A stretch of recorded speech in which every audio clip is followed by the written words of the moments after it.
तो इस वीडियो में डीवी से संबंधित डॉक्यूमेंट वेरिफिकेशन जो होता है उससे संबंधित सारी बातें करने वाले हैं। तो जो भी साथी नए हो पहले तो वीडियो को लाइक जरूर करें, है ना, शेयर करें, और आपकी क्या प्रतिक्रिया है, आप क्या जानना चाहते हो कमेंट जरूर करें। नए हो तो सब्सक्राइब कर लें। और जो मेरा दूसरा चैनल है साहित्य सीख क्लासेस, वो एक एजुकेशनल चैनल है, वहाँ तो पढ़ाई से रिलेटिव बातें होती है और एजुकेशन चलती है, इसमें पर्सनली बातें चलती है क्योंकि वो व्लॉग वाला चैनल है। तो चलिए शुरुआत करते हैं आज के नई वीडियो की। तो देखो, जब आपका जैसे आप जो भी ये आप तैयारी कर रहे हो अभी, ठीक है, वैसे इस वीडियो को बनाने का जो वास्तविक जो समय है वो तो ये होता है कि अभी रिजल्ट आ चुका होता है आपका 2 गुने का, फिर बनाते ताकि क्या क्या डॉक्यूमेंट चाहिए होते हैं उस हिसाब से बात कर लेते। लेकिन आप लोगों की पहले से ये जिज्ञासा है कि सर नए में तो पहले देखना है, ताकि हम अभी से कुछ पूर्व तैयारी भी होनी चाहिए, तो अभी से चीज़ें तैयार हो सके। तो इस हिसाब से ये वीडियो हम बना रहे हैं। फिर जब आपका सिलेक्शन होगा, डेब्यू होगी, तब उस पर उस टाइम भी एक और वीडियो बनाकर पूरी डिटेल में और भी बात कर लेंगे, क्योंकि उस समय पता नहीं क्या क्या जरूरतें हो सकती है। लेकिन बेसिक जो चाहिए होती है वो अभी से हम इस वीडियो के माध्यम से जान लेंगे। तो जैसे आपका स्कूल व्याख्याता में सिलेक्शन हो गया, वरिष्ठ अध्यापक में सिलेक्शन हो गया, तो आपकी जो काउंसलिंग होगी, जैसे आपका रिजल्ट आएगा, क्योंकि बहुत सारे अभ्यर्थियों को पता नहीं होता कि जब आपका रिजल्ट आएगा और आपका सिलेक्शन हो चुका है, जैसे 2 गुने में आपका सिलेक्शन हो गया, तो फिर आपको आरपीसी जाना पड़ेगा। आरपीसी कहाँ है? अजमेर में। इतनी बात तो आप जानते होंगे। जब आपका स्कूल लेक्चरर है ना फर्स्ट ग्रेड में और वरिष्ठ अध्यापक में सेकंड ग्रेड में जब सिलेक्शन होगा, तो आपको जाना पड़ेगा आरपीसी, राजस्थान लोक सेवा आयोग, अजमेर जाना पड़ेगा। ठीक है, अजमेर। जब किस में होगा? 2 गुने की सूची आएगी ना, 2 गुने की सूची आएगी, उसमें चयन होगा। तो 2 गुने की सूची में चयन होने के बाद मतलब एक प्रोविजनल आता है, प्रोविजनल, उसमें चयन हो गया आपका, तो फिर आपको अजमेर जाना पड़ेगा, वहाँ आपके डॉक्यूमेंट वेरिफिकेशन होंगे।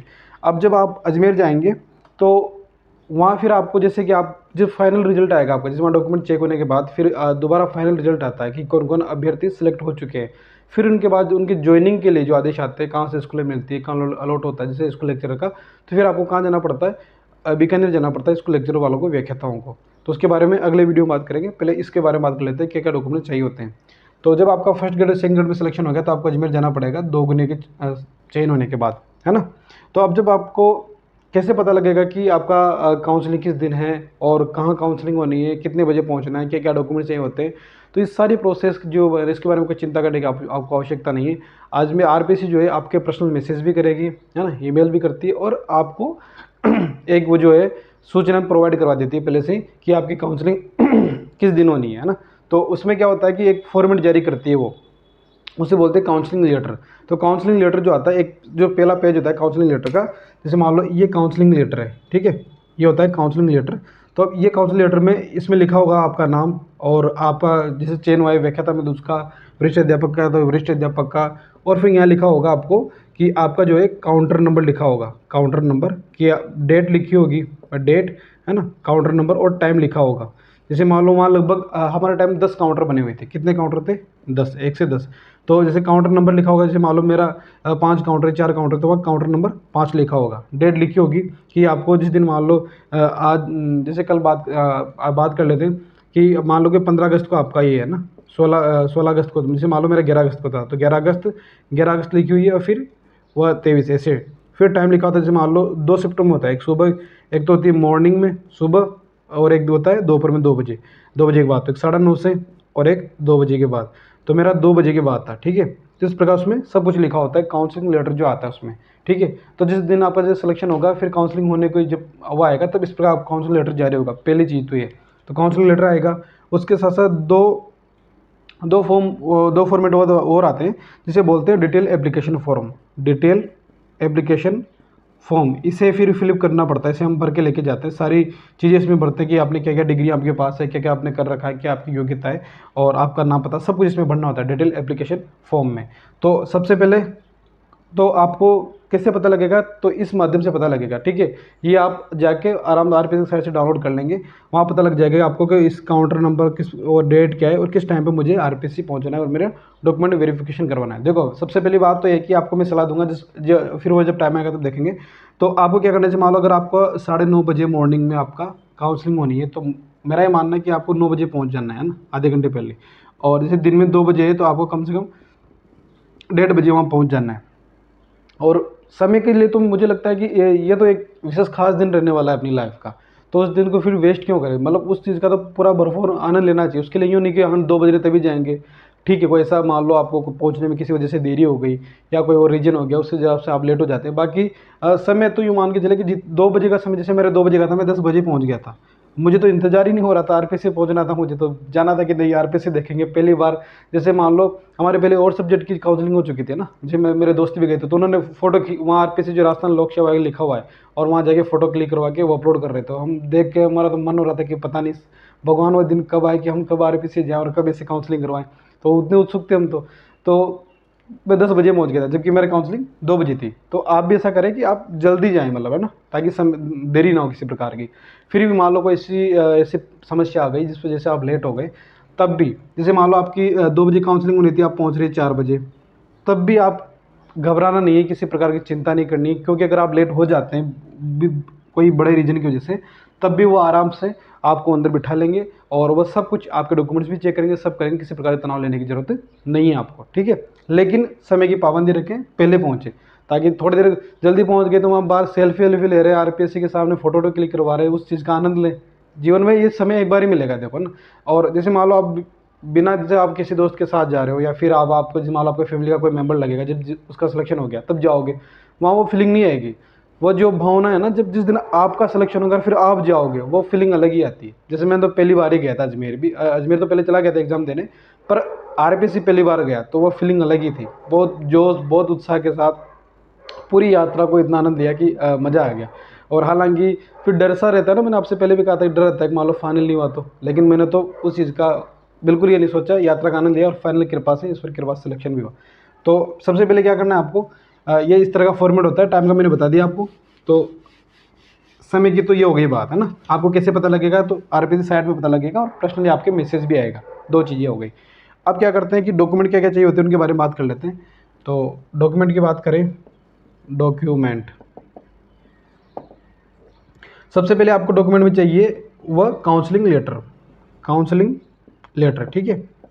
आपके पास क्या होना चाहिए, काउंसलिंग लेटर होना चाहिए, क्योंकि उसी में आपकी सारी सूचना है। वो जैसे मैंने वीडियो में बता रखा है आपको ना, जैसे आपके जैसे 2 बजे का टाइम हो गया तो आपको वो अंदर बुलाएंगे। पहले आप बाहर रहेंगे, आरपीसी के बाहर गेट लगा रहेगा, बाहर बाहर जो रोड है उस पर, वहाँ मतलब बैठने की सुविधा है ऐसी, वहाँ बैठ जाएंगे, सारे अभ्यर्थी में बैठे रहते हैं ना।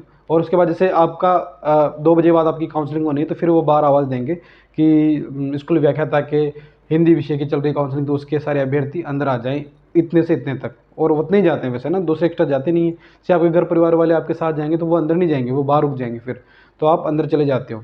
अंदर जाने के बाद वो एक हॉल सा है बाहर, गार्डन टाइप, ये बिल्डिंग के बाहर ही है। वहाँ हमें तो वहाँ बिठाया था, हो सकता है आपको अलग जगह बिठाए, वो चीज़ अलग हो सकती है, लेकिन हमें बाहर बिठाया था। तो वहाँ जैसे टेंट वेंट लगा होता और अच्छा माहौल बन रहा था, और बिल्डिंग थी, हॉल था, तो वहाँ बिठा दिया। वहाँ बिठा के सबको बता दिया कि सब अपने अपने काउंसलिंग लेटर निकालने, और सारे डॉक्यूमेंट्स, जैसे फाइल थी डॉक्यूमेंट्स की, तो फाइल भी निकालना। काउंसलिंग लेटर से ये पता है कि आपका उसमें सीरियल नंबर दे रखा होता है। जैसे मान लो काउंसलिंग लेटर में मैंने बताया आपको कि आपका डेट टाइम तो होता ही है, काउंटर नंबर होता है, जैसे मान लो 1 से 10 तक किससे काउंटर में आपका उसमें है, और सीरियल नंबर कौन सा है, यानी कि आपको जैसे मान लो काउंटर नंबर 2 में आपको जाना है, तो काउंटर नंबर 2 में जाना है, तो सीरियल नंबर भी था कि आपका 5वां सीरियल नंबर है कि 7वां सीरियल नंबर है, क्योंकि एक टाइम 1 से 15 तक का अभ्यर्थियों को बुला रहे थे। जैसे मान लो 10 काउंटर है, ये पहला, दूसरा, तीसरा, चौथा, ठीक है। इनमें प्रत्येक में कितने हैं, 15, 1 से 15 तक को बुलाएंगे, इसमें भी 1 से 15 तक को। तो इसमें क्या होगा, जैसे मान लो जो पहला काउंटर था, तो एक साथ 1 से 5 अभ्यर्थियों को बुलाते हैं वो, ठीक है। फिर उसके बाद 6 से 10 को, फिर 11 से 15 को, तो इस प्रकार था। तो जैसे मान लो मेरा सीरियल नंबर 5 है, तो इस प्रकार लिखा हुआ था। तो काउंटर नंबर 1 में जाना है तो सीरियल नंबर 5, तो आवाज़ देंगे कि काउंटर नंबर 1 में 1 से 5 तक चले जाएँ। फिर उसके बाद आप उठ के जाओगे उस काउंटर पे जहाँ आपका डॉक्यूमेंट वेरिफिकेशन होना है। तो काउंसलिंग लेटर ये ज़रूरी है। इसके साथ आपके 2 नवीनतम फ़ोटो, रंगीन नवीनतम फ़ोटो, ये तो आप जानते हो और जगह आवश्यकता होती है इसकी, तो है ना। उसके बाद चलते हैं, दूसरा जो ऑप्शन आता है उसमें आता है डिटेल एप्लीकेशन फॉर्म आता है आपका, डिटेल, ठीक है, एप्लीकेशन फॉर्म। ये एप्लीकेशन फॉर्म कहाँ मिलेगा आपको, ये भी आरपीसी की साइड से ही मिलेगा। वो जब आपकी काउंसलिंग लेटर आएगा उसी के साथ डिटेल एप्लीकेशन फॉर्म भी आएगा, एप्लीकेशन फॉर्म, ठीक है। इसको पूरा भरना है आपको, ठीक है। इसके साथ आपका एक लगता है पोस्टल ऑर्डर लगता है, पोस्टल ऑर्डर, लगभग ये 50 रुपये का पोस्टल ऑर्डर लगता है, ठीक है। इसको लगाना बहुत ज़रूरी होता है। तो ये जब आपकी डीवी होगी ना, तब आपको सारी चीज़ समझ में आ जाएगी। अभी आपको केवल नॉर्मली चीज़ों को जान लेना है। तो डिटेल एप्लीकेशन फॉर्म होगा, उसके साथ पोस्टल ऑर्डर लगेगा 50 रुपये का। अब जैसे बहुत सारे अभ्यर्थी ऐसे होते हैं जो मतलब भूल जाते हैं या किसी कारणवश लगा नहीं पाते हैं या किसी को पता नहीं होता है, तो आरपीएससी के जाने के बाद वहाँ सारी सुविधा होती है। वहाँ भी एक पोस्ट ऑफिस है, तो वहाँ आपको पता, वहाँ से भी ये पोस्टल ऑर्डर आपको मिल जाता है और वहाँ भी आप इस काम करवा सकते हैं। मतलब कुल मिला के होता है, ऐसा माहौल होता है ना, ऐसी घबराहट सी होती है कि पता नहीं क्या होता होगा, और मान लो कोई डॉक्यूमेंट में कोई गलती निकल गई या किसी चीज़ की कमी रह गई तो शायद बाहर निकाल दें, ऐसा कुछ नहीं होता है।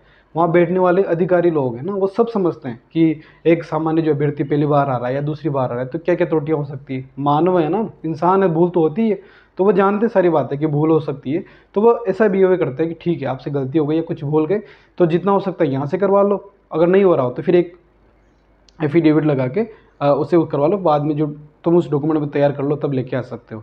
और वैसे एक बार बताऊँ, जैसे मान लो आपका उस दिन आपके कोई डॉक्यूमेंट में से कमी रह गई जो वहाँ भी सुधार नहीं हुआ, तब भी वह फिर उसके बाद 15 दिन बाद ऐसे दोबारा निकालते हैं कि उस विषय के जितने अभ्यर्थी रह चुके हैं वो दोबारा काउंसलिंग करवा ले, ऐसा भी मौका दिया जाता है। ठीक है, तो डिटेल एप्लीकेशन फॉर्म होगा, पोस्टल ऑर्डर लगाना पड़ेगा आपको। ठीक है, और ना इनकी दो दो जेरोक्स होगी, 2 कॉपी लगेगी। ठीक है, मतलब दो डिटेल एप्लीकेशन फॉर्म लगते हैं, क्योंकि एक जैसे बीकानेर भेजा जाता है वहाँ से। और उसके बाद जो है आपके जितने भी सारे डॉक्यूमेंट हैं उनकी जेरोक्स लगेगी, कॉपी लगेगी, सारे डॉक्यूमेंट की कॉपी जो जो आपने डिटेल एप्लीकेशन फॉर्म में भरे हैं कि मेरे पास क्या क्या डिग्रियां हैं, क्या क्या योग्यताएं।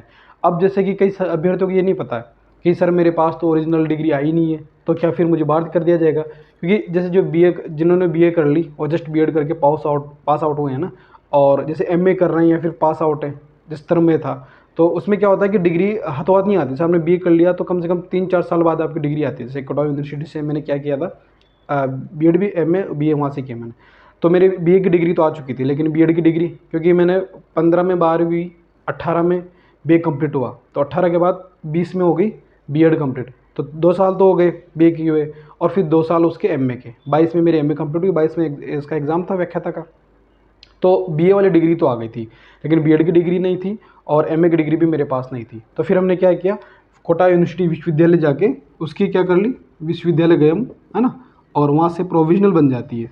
ठीक है, प्रोविजनल डिग्री बन जाती है हाथ की, वो बना के आपको दे देते हैं। एक फ़ीस लेते हैं, उस फीस को लेंगे और फिर आपको प्रोविजनल डिग्री बना के दे देंगे। आप एक नॉर्मल एप्लीकेशन लिखेंगे, सर हमें इस चीज़ के लिए आवश्यकता है, तो बना के दे देंगे आपको, उसकी कोई चिंता करने की आवश्यकता नहीं होती है। तो अगर आपके पास डिग्री नहीं है तो इस चीज़ को लेकर भी तनाव में नहीं आना कि सर हमारे पास तो डिग्री नहीं है, क्या होगा। तो डिग्री नहीं है तो कोई दिक्कत नहीं है, प्रोविजनल बन जाएगी। फिलहाल के लिए आप प्रोविजनल करवा दो, फिर बाद में जैसे आवश्यकता होती है तब उसका काम चल जाता है। ठीक है, तो डॉक्यूमेंट कॉपी, सारे डॉक्यूमेंट चाहिए आपके, ओरिजिनल डॉक्यूमेंट ये तो चाहिए, जेरोक्स की कॉपी है ना, प्रोविजनल की भी कॉपी लगेगी। उसके बाद फिर आपकी ओरिजिनल डॉक्यूमेंट, सारे ओरिजिनल आपके पास होने चाहिए, ओरिजिनल डॉक्यूमेंट।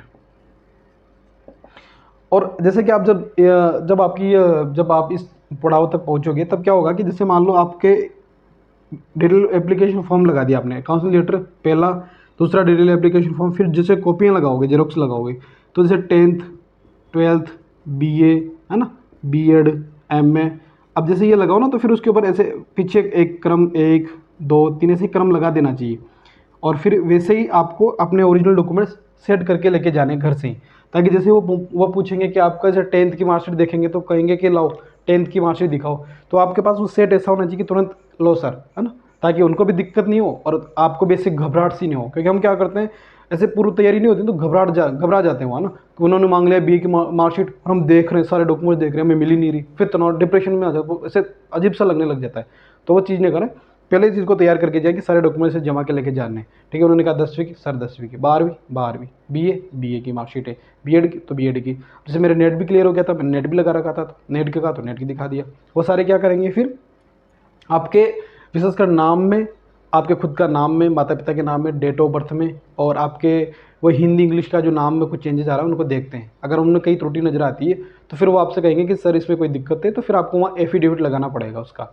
अगर आप पहले से, जैसे आज भी वीडियो देख रहे हैं आप, तो इसका उद्देश्य यही है कि अभी जैसे आपके नाम में कहीं त्रुटि हो, बीएड की जो मार्कशीटों में कहीं त्रुटि हो, या फिर 10th की मार्कशीट में के हिसाब से कुछ चीज़ों में अलग हो ना, तो उन चीज़ों का भी सुधार करा लें। जैसे मान लो कहीं जहाँ भी आपको लगता है कि जैसे विश्वविद्यालय में जाके मार्कशीट, कॉलेज की मार्कशीटों में गलती है तो वहाँ करवा लें, क्योंकि उस टाइम फिर बाद में करवाना पड़ेगा। और प्रोसेस जैसे थोड़ी टाइम भी लगता है, भी आप जैसे फ्री हो, तैयारी कर रहे हो, अभी वो दिक्कत नहीं है, तो जैसे मान लो किसी एक दिन चलेगा, काम करवा के आ गए, फिर धीरे धीरे वो संशोधन हो जाता है। तो 10वीं मार्कशीट, इनमें आपका नाम, माता पिता का नाम, इनमें कोई त्रुटि नहीं होनी चाहिए, हिंदी इंग्लिश इस तरह। ठीक है, आपका डॉक्यूमेंट्स इस तरह का आपको जमाने, ओरिजिनल डॉक्यूमेंट्स हो गए। उसके बाद आपको इनके बाद क्या लगता है, इसके बाद चलते हैं, फिर आएंगे आपके जैसे कि दूसरे डॉक्यूमेंट्स, जैसे जाति प्रमाण पत्र आ गया आपका ना, आय प्रमाण पत्र। फिर जैसे आप विशेष कैटेगरी के हैं, जो भी आपकी कैटेगरी हो, ठीक है, जैसे आप EWS से आते हो तो वो लगेगा, जैसे आप विशेष योग्यजन हो तो उसका सर्टिफिकेट लगेगा, विवाहित हो तो उसका सर्टिफिकेट लगेगा, ठीक है, ये चीज़ें लगती है। उसके बाद आता है चरित्र प्रमाण पत्र। तो देखो इस बार चरित्र प्रमाण पत्र नहीं मांगा था, फिर भी हमने तो बना के लेके गए थे। जैसे मान लो बोलते हैं ना, मान लो आवश्यकता पड़ी जाए तो उसमें क्या दिक्कत है, किसी एक दो लेक्चर आपके संपर्क में आसपास के, तो उनसे चरित्र प्रमाण पत्र बना के लेके चले जाओ। तो चरित्र प्रमाण पत्र भी लेके गए तुम, तो चरित्र वैसे इसको मांगा नहीं था चरित्र प्रमाण पत्र को, ठीक है, ये हो गया। उसके बाद ये सारे इस प्रकार के जो अदर आपकी जो आपकी योग्यता हो, आपका जो डॉक्यूमेंट हो, उनको और मूल निवास हो गया, है ना, इस प्रकार डॉक्यूमेंट सारे लेके गए थे। ये अलग से फिर इनकी भी जेरोक्स भी इस प्रकार सेट जमाना होता है, और ये सारे डॉक्यूमेंट्स वहाँ चाहिए होते हैं।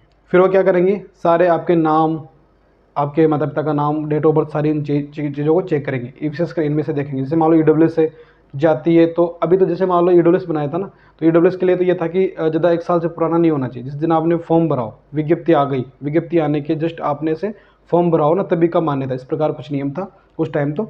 और अभी जैसे अभी विज्ञप्ति नहीं आई, विज्ञप्ति आएगी तो फिर उसके बाद प्रोसेस रहेगी, लेकिन आप नया बना लें हर चीज़। मेरा तो मानना है कि जाति मूल EWS आप ज़्यादा पुराना नहीं होना चाहिए, नया बनवा लें, और इसमें ज़्यादा टाइम लगता भी नहीं, ज़्यादा पैसे भी खर्च नहीं होते, क्योंकि कल को कोई दिक्कत हो तो कोई मतलब नहीं निकलता है ना। तो ये नहीं बनवा लें, और इस प्रकार के प्रोसेस होती है। फिर इन डॉक्यूमेंट को चेक करते हैं, फिर आप जैसे 1 से 5 में जो आप 5 अभ्यर्थी होंगे उनको बुलाएंगे।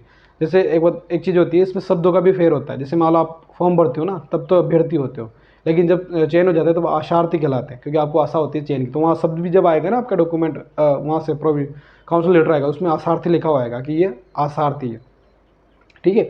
तो जो भी आशार्थी होते हैं 1 से 5 तक बुलाएंगे उनको, फिर उनको उनकी काउंसलिंग होगी, उनके डॉक्यूमेंट्स देखेंगे, चेक करेंगे सारे के सबके, देख के फिर वो बोल देंगे कि ठीक है आपका हो गया, आप जा सकते हो। फिर आप वहाँ से फ्री हो, फिर आप निकल के फिर आपका जो बाहर निकलो, RPSC के बाहर देखो, वीडियो बनाओ, सेल्फी लो अपने दोस्तों के साथ, और सोशल मीडिया पे शेयर करो और इन्जॉय करो उस टाइम को, कि चलो इतनी मेहनत की थी, यहाँ तक पहुँच गए।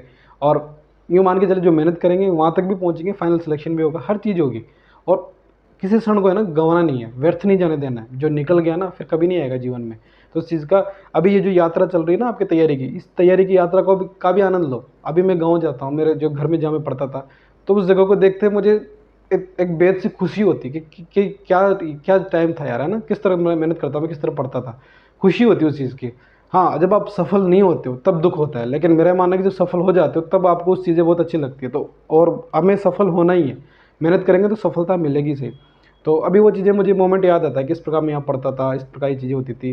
वैसे अभी उसको ज़्यादा टाइम हुआ नहीं है, साल भर हुआ है, फिर भी वो चीज़ें रहती है दिमाग में। अभी RPSC गए थे, उस यात्रा का अलग ही आनंद है। फिर बीकानेर गए, उस यात्रा का अलग आनंद है। फिर जब जिस दिन काउंसलिंग हुई उस दिन का यात्रा का अलग आनंद था। तो आपको हर बात में मैंने बता रखी है। और अभी जैसे मान लो स्कूल व्याख्या था कि जो RPSC की जो यात्रा थी उसका और विस्तार से वर्णन मैंने यहाँ कर दिया। बाकी बीकानेर में भी क्या क्या डॉक्यूमेंट्स, क्या क्या प्रोसेस होते हैं, उसके बारे में भी एक और इस तरह का वीडियो बना के बात कर लेंगे।